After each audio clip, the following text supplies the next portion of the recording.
2020च्या धाराशिव जिल्ह्यातील शेतकऱ्यांच्या पीक विम्याची लढाई ही गेल्या अनेक वर्षापासून उच्च न्यायालय, सर्वोच्च न्यायालय अशीच चालू आहे.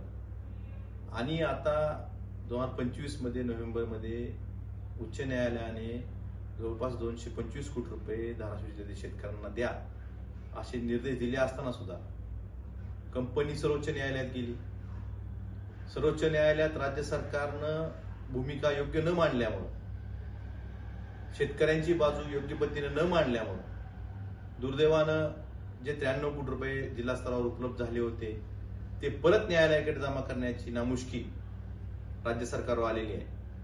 आणि दुसऱ्या बाजूला जे 134 कोटी रुपये जो राज्य सरकारचा हिस्सा होता त्या बाबतीत कुठल्याही सर्वोच्च न्यायालयाची स्थगिती नसताना फक्त राज्य सरकारच्या सर्वोच्च न्यायालयातील वकिलाच्या पत्रामुळे ते पैसे शेतकऱ्याला वाटले नाहीत.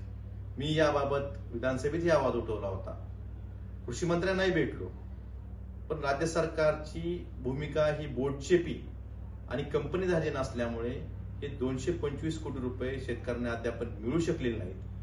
आणि जे 93 कोटी रुपये जिल्हा स्तरावर उपलब्ध झाले होते ते सुद्धा परत सर्वोच्च न्यायालयाकडे जमा करण्याची नामुष्की सरकारवर ओढवलेली आहे.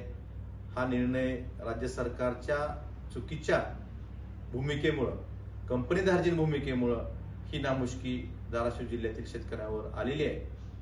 तरी माझं सरकारला एवढंच सांगणं आहे की याबाबत आपण ठोस भूमिका घेणं गरजेचं आहे. आपण जर शेतकऱ्याचं सरकार म्हणत असाल तर हे पैसे पेरणीच्या आधी शेतकऱ्यांच्या खात्यावर जमा करावेत हीच मागणी मी सरकारकडे करतो.